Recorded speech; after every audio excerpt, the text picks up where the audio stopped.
राधे राधे दोस्तों, स्वागत है आप सबका हमारे चैनल पे, जहां हम करते हैं लड्डू गोपाल के बारे में बहुत सारी और समझदारी की बातें।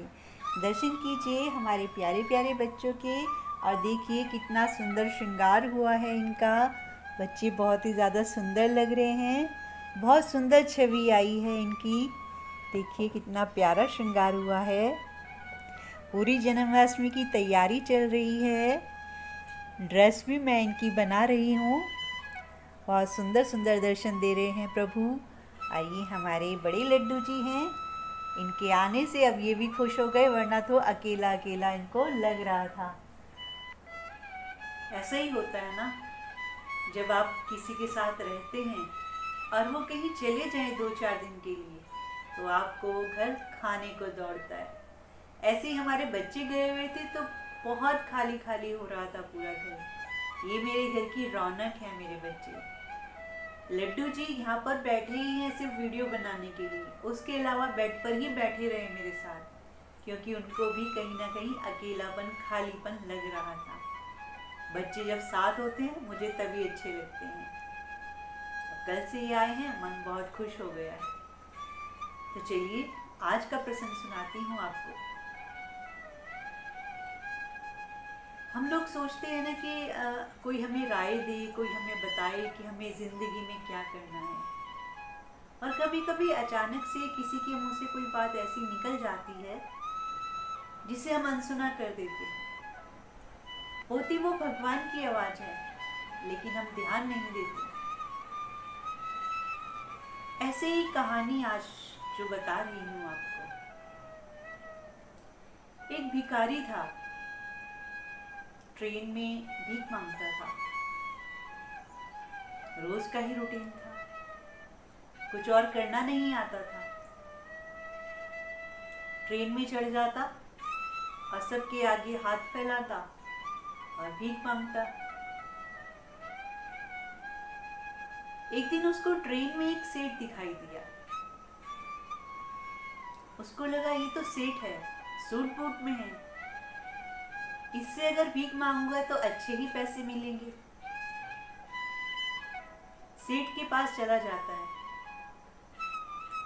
हाथ फैलाकर कहता है, सेठ जी कुछ दे दीजिए। सेठ जी उसको कहते हैं, क्या दे दूं? पहले तुम तो मुझे कुछ दो। तो भिखारी बोलता है, अरे सेठ जी क्या मजाक कर रहे हो, मैं तो खुद ही भीख मांगता हूं, मैं आपको क्या दे सकता हूं।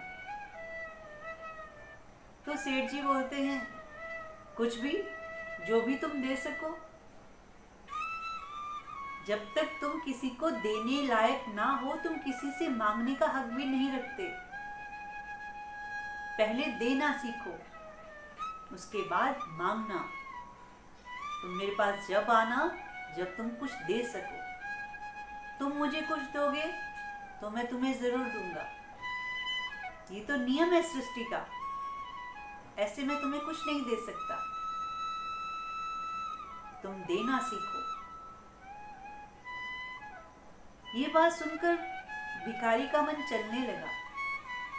ट्रेन से उतरा और सोचने लगा कि इसने मुझे ये बात जो बोली है, बात तो बिल्कुल सही है। मुझे क्या ही हक है किसी से कुछ मांगने का। मैं किसी को कुछ दे तो सकता नहीं, और मैं सबसे मांगता रहता हूँ। अब मैं जब भी मांगूंगा जब मैं देने लायक हूँगा, जब कुछ देने के लिए होगा मेरे पास। बहुत सोचने लगा, क्या दूं, क्या दूं, क्या देना चाहिए, क्या ही दे सकता हूँ। हर चीज में पैसा लगता है, ऐसा क्या करूं कि पैसे भी खर्च ना हो और मैं लोगों को कुछ दे भी पाऊं। मन में ऐसा ही विचार चलने लगा। बात मन में घर कर गई कि जब तक कुछ देने लायक नहीं होऊंगा, कुछ लूंगा भी नहीं। वहीं स्टेशन के पास उसने एक देखी बगिया सी, उसमें बहुत सुंदर सुंदर फूल लगे थे। उसने वो फूल तोड़े सारे और ट्रेन में फिर से चढ़ गया। लोगों के आगे फूल को करता और उनसे भीख मांगता। जिससे भी भीख मांगने जाता फूल पकड़ाता और भीख मांगता। जो लोग उसको परेशान होकर भीख देते थे अब मुस्कुराकर देने लगे। बहुत अच्छी भीख मिलने लगी उसको, क्योंकि किसी को देने में संकोच नहीं होता। जब सुंदर सा फूल हाथ में आता तो भीख देने में किसी को कोई बुराई नहीं लगती। बहुत पैसे इकट्ठे होने लगे। फिर वो सेठ का इंतजार करने लगा कि अब वो सेठ आए ना तो मैं उसको बताऊंगा कि अब मैं देता हूँ, बाद में भीख लेता हूँ। थोड़े दिन बाद वही सेठ उनको ट्रेन में फिर से मिले। फिर से उनके पास गया, उनको फूल दिया और बोला, आपने कहा था ना कि कुछ देने लायक बनोगे तभी मैं भीख दूंगा, तो ये लीजिए फूल आपके लिए है, अब दीजिए मुझे भीख। सेठ मुस्कुराने लगा और उसको बोला, अरे अब तुम भिखारी कहाँ हो, अब तो तुम व्यापारी बन गए। कुछ दे रहे हो उसके बदले में तो ले रहे हो, अब तुम भिखारी नहीं रहे, अब तुम व्यापारी बन गए। जब भिखारी ने ये बात सुनी तो अचंभित रह गया कि ऐसे शब्द मुझे कोई कह सकता है कि मैं भिखारी नहीं। मैं तो सालों से तिरस्कार झेल रहा हूँ, हर कोई धुतकार देता है, आज तो सेठ ने मुझे व्यापारी कह दिया। बहुत खुश हो गया, ट्रेन से उतरा, चिल्लाने लगा जोर जोर से, आसमान की ओर देखा और बोला, मैं भिखारी नहीं हूँ, मैं व्यापारी हूँ। यही शब्द उसने बहुत बार बोले, चिल्ला चिल्ला कर बोले। आते जाते लोग उसको देखकर हंसने लगे, लेकिन मैं मन से बहुत खुश हो गया। पैसे बहुत हो गए थे इकट्ठे। उसने एक छोटी सी बगिया लगा ली और जब बगिया लगाई उसमें सुंदर फूल आने लगे। धीरे धीरे फूलों का व्यापारी बन गया। 3-4 साल बाद 2 सूट बूट पहने लोग खड़े थे। पहले ने हाथ आगे बढ़ाया कि हम मिल चुके हैं। दूसरे ने कहा कि नहीं, मैं आपसे नहीं मिला कभी। फिर पहले व्यक्ति ने कहा, नहीं, मैं तीसरी बार आपसे मिल रहा हूं। फिर पहले व्यक्ति ने कहा कि माफ कीजिए, मैंने नहीं पहचाना आपको। तो फिर पहले व्यक्ति ने कहा, मैं वही भिखारी हूं जिसको ट्रेन में आपने कहा था कि जब तक कुछ दोगे नहीं तब तक कुछ मिलेगा नहीं। ये सृष्टि का नियम है। यह देखकर सेठ हैरान हो गया और बहुत खुश भी हुआ कि तुमने जो बात सुनी उसको उस पे अमल किया, जो तुमने बात सुनी उसको समझा, आज तुम्हारी जिंदगी बदल गई। ऐसे ही ईश्वर हमें कभी किसी के भी मुख से कोई बात कहलवाता है, हम उसे अनदेखा कर देते हैं।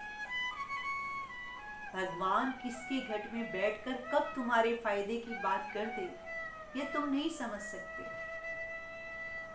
कभी कभी होता है ना कि आप कोई रील देख रहे होते हैं, उसमें कुछ उपदेश आ जाता है कि आप धैर्य रखें, आपका अच्छा समय आने वाला है, आप सिर्फ कर्म कीजिए, हार और जीत ईश्वर पर छोड़ दीजिए।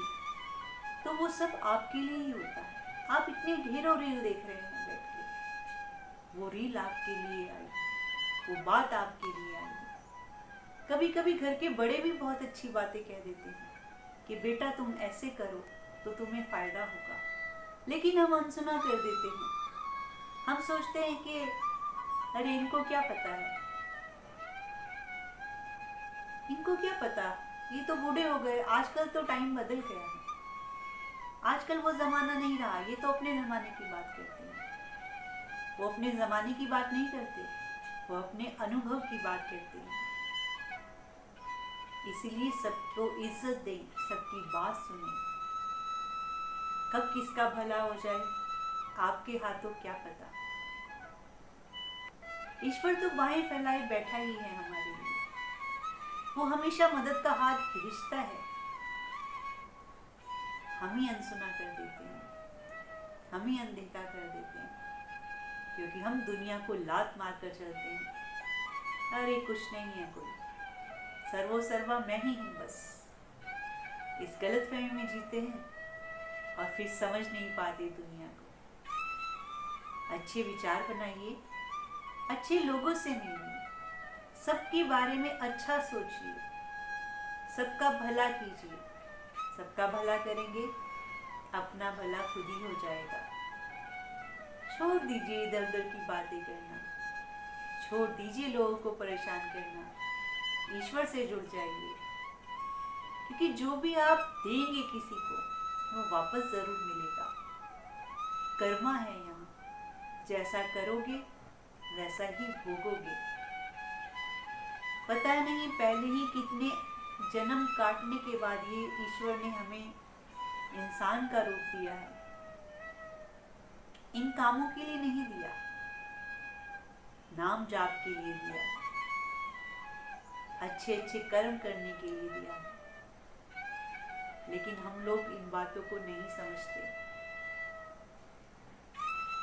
अच्छी जगह भी नहीं जाते, अच्छे लोगों से भी नहीं मिलते, गंदी आदतों में रहते हैं, फैशन में रहते हैं कि चलो आज यहाँ है, आज वहाँ है, आज वहाँ पार्टी है, आज यहाँ। यार दोस्त ऐसे हैं जो कहते हैं अरे नहीं, तुझे कसम होगी अगर तू ये ड्रिंक नहीं लेगा। वो हमारा यार दोस्त नहीं है, वो हमारा दुश्मन है, जो आपको गलत रास्ते पर ले जा रहे हैं। वो कभी आपके हमदर्द नहीं हो सकते, कभी शुभचिंतक नहीं हो सकते आपके। जो आपको सच्ची राह पर ले जाएगा, जो आपको ईश्वर से मिलने ले जाएगा, आपका वही सच्चा हमदर्द है। इन बातों को समझिए। जिंदगी का सार तो यही है, भागो जितना मर्जी जिस चीज के पीछे, मिलेगा वही जो मुकद्दर में होगा। और कभी कभी हम देखते हैं ना, हम सोचते भी नहीं, हमें वो चीजें मिल जाती हैं। और कभी कभी हम किसी चीज के पीछे भागते रहते हैं कि बस ये मिल जाए, और वो आपसे और दूर हो जाती है। ईश्वर की कृपा सब पर बनी है, बस आप देखिए, नजर डालिए, पल पल महसूस कीजिए ईश्वर को। ईश्वर आपके साथ हैं, हर पल देख रहे हैं आप। अच्छी बातें सुनिए, अच्छा जीवन बिताइए, नाम जाप कीजिए, प्रभु की सेवा में रहिए। आपके पास कुछ नहीं भी होगा ना, तो भी आप खुश रह पाएंगे। क्योंकि जो चीजें हम मांग रहे हैं, जिन चीजों के पीछे हम भाग रहे हैं, सच तो यह है वो सब यहीं छूटने वाली है। एक दिन तो मृत्यु आनी ही है, एक दिन तो जाना ही है दुनिया से, एक दिन तो छोड़ना ही पड़ेगा। आप जितना मर्जी चाहो कि नहीं मरना नहीं, एक दिन तो जाना ही पड़ेगा। ये तो एक ऐसी जगह है जहाँ हम सिर्फ अपना समय बिताने आए हैं। और ये जीवन हमें मिला है प्रभु का नाम जाप करने के लिए। कैसे बताऊं अपना अनुभव में कि कैसे ईश्वर बदलते हैं जिंदगी आपकी। छोड़िए उस पर सब कुछ, अपना कर्म करते रहिए। ईश्वर के सिवा किसी और से कोई उम्मीद ना रखिए। ईश्वर है ना, वो सब देखेगा, आपको बहुत प्यार करता है। अपनी जिंदगी को सुंदर बनाएं, ईश्वर से जुड़ें, नित नए चमत्कार देखें, प्रभु से प्रेम करें। दुनिया में कोई और चीज है ही नहीं जो प्रेम करने के लायक है। सब छूटने वाली है, सब छोड़ के जानी है। प्रेम करने के लिए सिर्फ ईश्वर बने, उनसे प्रेम कीजिए। न कभी धोखा मिलेगा, न कभी हर्ट होगे, हमेशा आपको बहुत प्यार मिलेगा। और वो जब भी मिलेगा जब आप ईश्वर की सेवा में रहेंगे। और वो सेवा जब भी कर सकते हैं जब आप ईश्वर को घर लेकर आएंगे। आप लड्डू गोपाल को घर लेकर आएंगे, तो आप जल्द से जल्द लड्डू गोपाल को लेकर आइए। जन्माष्टमी आ रही है, अपने घर जरूर गोपाल जी को लाएं और अपनी जिंदगी को सुंदर बनाएं। विश्वास रखें और अपना ख्याल भी रखें। तो चलिए मिलेंगे अगली वीडियो में। तब तक के लिए राधे राधे, जय श्री कृष्णा, जय श्री श्याम।